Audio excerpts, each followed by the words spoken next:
ఆశా వర్కర్ల నియామక ప్రక్రియపై అంబేద్కర్ కోనసీమ జిల్లాలో తీవ్ర ఆరోపణలు వెల్లువెత్తుతున్నాయి. నోటిఫికేషన్లో పేర్కొన్న నిబంధనలను విస్మరించి రాజకీయ ప్రలోభాలతో నియామకాలు జరిగాయని పలువురు ఆరోపిస్తున్నారు. ఆశా వర్కర్ల నియామకాలతో అర్హతలను పక్కన పెట్టి గతంలో వాలంటీర్లుగా పనిచేసిన కొందరు వైసీపీ నేతల అనుచరులకే ప్రాధాన్యం ఇచ్చారని చెబుతున్నారు. ఎస్సీ, బీసీ వర్గాలకు కేటాయించిన పోస్టులను కూడా ఇతరులకు అప్పగించారని ఆరోపించారు. దీనిపై మరింత సమాచారం అంబేద్కర్ కోనసీమ జిల్లా నుండి మా స్పెషల్ కరెస్పాండెంట్ వెంకట్ అందిస్తారు. ఆశా కార్యకర్తల ఎంపికలో తమకు అన్యాయం జరిగిందని అంబేద్కర్ కోనసీమ జిల్లాకు చెందిన కొంతమంది మహిళలు ఈరోజు జిల్లా కలెక్టర్ మహేష్ కుమార్కు ఫిర్యాదు చేశారు. డిఎంఎండ్హెచ్ఓ ఈ అంశానికి సంబంధించి అనేక ఆరోపణలు ఎదుర్కొంటున్నారు. ఇదే అంశంపై మనతో పాటు మాట్లాడేందుకు కొంతమంది అంగన్వాడీ ఆశా కార్యకర్తలు ఉన్నారు. వారిని అడిగి మరిన్ని విషయాలు తెలుసుకుందాం. చెప్పండి, అసలు మీకు ఎటువంటి అన్యాయం జరిగింది? ఆశా కార్యకర్తల నియామకంలో అవకతవకలు జరిగాయి అంటున్నారు, మీకు ఎలా తెలుసు? సార్, మేము చల్లపల్లి నుంచి వచ్చాము సార్. నా పేరు బొడిగంత కుమారి, మా చల్లపల్లి. మా గ్రామం మేమైతే ఆశా వర్కర్ పోస్టులు పడ్డాయండి. పడిన వెంటనే 10th బేస్ మీద అడిగారు. 10th బేస్ మీద ఇంటర్వ్యూ మీద పెట్టుకున్నామండి. ఇప్పుడు క్వాలిఫికేషన్ గురించి వాళ్ళకి వేరే వాళ్ళు వైసీపీ పార్టీ వాళ్ళకి వేసుకున్నారండి. మా పేరు ముందైతే నోటిఫికేషన్ నా పేరు వచ్చిందండి. తర్వాత మారిపోయాను మేము అడిగితే తర్వాత పోస్ట్ పోన్ చేశారండి. పోస్ట్ పోన్ చేసిన తర్వాత మరి అలాగే వెళ్ళిపోయింది. వాళ్ళ పేరు వచ్చిందండి. ఇప్పుడు వాళ్ళు వారం రోజులు బట్టి డ్యూటీ చేస్తున్నారండి. అందుకు మాకు ఆ పోస్ట్ కావాలని మేము న్యాయం జరగాలని మాకు ఆశా వర్కర్లందరికీ మనం చేస్తున్నాం. గల్ఫ్లో ఉన్న వారికి పోస్టింగ్లు ఇచ్చారన్న నిజమేనా? అది నిజమేనండి. ఆవిడ గల్ఫ్ లో ఉంది. ఆవిడండి ఆ ఊర్లో మొత్తం మండలం అండి. మరి నా పేరు టీ దేవి అండి. మా ఆవిడ కోయిటాలో ఉందండి. అసలు ఆవిడ ఇంటర్వ్యూ కూడా లేదండి. పోస్ట్ పడినప్పుడు కూడా లేదు ఇక్కడ. మరి నాకు ఇమ్మని వచ్చిందండి. అది ఇమ్మని వచ్చిన అప్లికేషన్ కూడా నేను వెళ్ళానండి. మరి ఇప్పుడు నేను వెళ్ళేటప్పుడు మా హస్బెండ్ వెళ్తారండి, మీ వైపున ఒకసారి తీసుకురా చూడాలి, సంతకం తనే పెట్టాలన్నప్పుడు అని నన్ను అడిగారండి. మరి నన్ను అలా ప్రశ్నించినప్పుడు బయట ఉన్న ఆవిడని అలా ప్రశ్నించకుండా ఆవిడ అప్లికేషన్ ఎవరు పూర్తి చేశారండి, ఆవిడ సంతకం ఎవరు పెట్టారండి? నాకు చాలా అన్యాయం జరిగింది. ఆశా వర్కర్ పోస్టు మరి నాకు రావాల్సింది మరి మార్చేశారండి. బయట ఉన్న ఆవిడకి ఇప్పటికీ ఆవిడ లేదండి. ఆవిడ పోస్ట్ పడినప్పుడు లేదండి, ఆవిడకి వచ్చినప్పుడు కూడా లేదండి. మరి ఇప్పటికి జాయినింగ్ కూడా లేదండి. ఆవిడకి ఎలా ఇచ్చారని అన్యాయం అయితే నా విషయంలో చాలా వరకు జరిగిందండి. మరి మేము ఎప్పటి నుంచో ఇక్కడ ఉన్న వాళ్ళకి మాకు లేకుండా బయట ఉన్న వాళ్ళకి ఇచ్చారండి.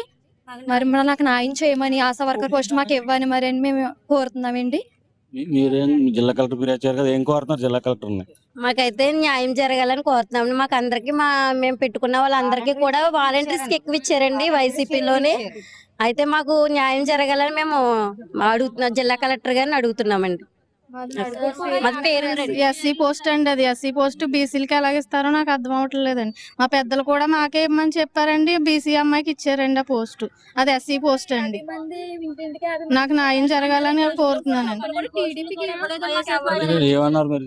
అప్పుడు కూడానండి 50 మంది వారర్స్ అండి. అందులో ఒక్కరికి కూడా మేము ఒక్కరికన్నా మాకు ఆశా వాలంటరీ పోస్ట్ ఇస్తారండి. అప్పుడు మాకు న్యాయం చేయలేదండి. ఇప్పుడు కూడా మా టీడీపీ ఉన్నప్పుడేనండి మాకు కూడా రాకుండా అన్ని వాళ్ళకే వెళ్ళండి పోస్టులు. రూల్ ప్రకారంగా మాకు కూడా ఇవ్వాలి, మేము న్యాయం చేయమని అడుగుతున్నామండి. ఇప్పుడు ఆ పోస్టులు క్యాన్సిల్ చేసి రీనోటిఫికేషన్ ఏమని అడుగుతున్నారు, ఏమన్నారు మరి డిఎంఎండ్హెచ్ఓ? అలా కుదరదో చెప్పారండి. అది మాలో లేదు, అది పైనుంచి వచ్చినాయి, మా వల్ల అయితే కాదండి అని అంటున్నారండి. అది కాదని అంటున్నారండి.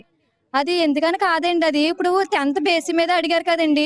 అది ఎక్కువ ఎవరు ఎక్కువ చదివారో మార్క్ లిస్ట్ తీసారని అన్నారండి. అది ఎలా సాధ్యమండి? 10th బేసిక్ మీద కదా అడిగారండి. అది ఎక్కువ అడగలేదండి, ఎక్కువ అర్హత అడగలేదండి. దానికి 10th బేసిక్ మీద అడిగారండి. అది మాకు కూడా ఇవ్వమని రూల్స్ కూడా వచ్చినాయండి. మాది మార్చేశారండి. అది మాకు ఇవ్వకుండా మార్చేసి అన్ని వాళ్ళకే వెళ్ళేలా చేశారండి. ప్రతి వాళ్ళు ఎప్పుడు పిలిస్తే అప్పుడు మేము హాజరయ్యాం సార్. 4 సంవత్సరాల నుంచి మేము పోరాడుతున్నాం. మాకు ఆశా వర్కర్ కావాలని పోస్టు మాకు ఇస్తానని చెప్పి వేరే వాళ్ళకి ఇచ్చారండి, ఆపోజిట్ వాళ్ళకి. మాకు న్యాయం చేయమని మేము అడుగుతున్నామండి. అందరికి ఆశా వర్కర్లు 12 పోస్టులు అండి. 12 పోస్టులు కూడా వైసీపీ వాళ్ళకి వెళ్ళాయి. ఎవరికి టీడీపీ వాళ్ళకి ఒక్క పోస్ట్ ఇవ్వలేదండి. వాలంటీర్లు ఇవ్వలేదు, అంగన్వాడీ పోస్టులు ఇవ్వలేదు, వాలంటీర్స్ కూడా ఇవ్వలేదండి. మాకు ఈ ఆశా వర్కర్ పోస్టులు మాకు 12 మందికి ఇవ్వవలసిన కోరుతున్నామండి. ఏదైతే నియామకం ఆశా వర్కర్లకు సంబంధించి జరిగిన నియామకంలో కొంతమంది వైసీపీ కార్యకర్తలకు అనుకూలంగా డిఎంఎండ్హెచ్ఓ పోస్టింగ్లు ఇచ్చారని కూడా మహిళలు ఆరోపిస్తున్నారు.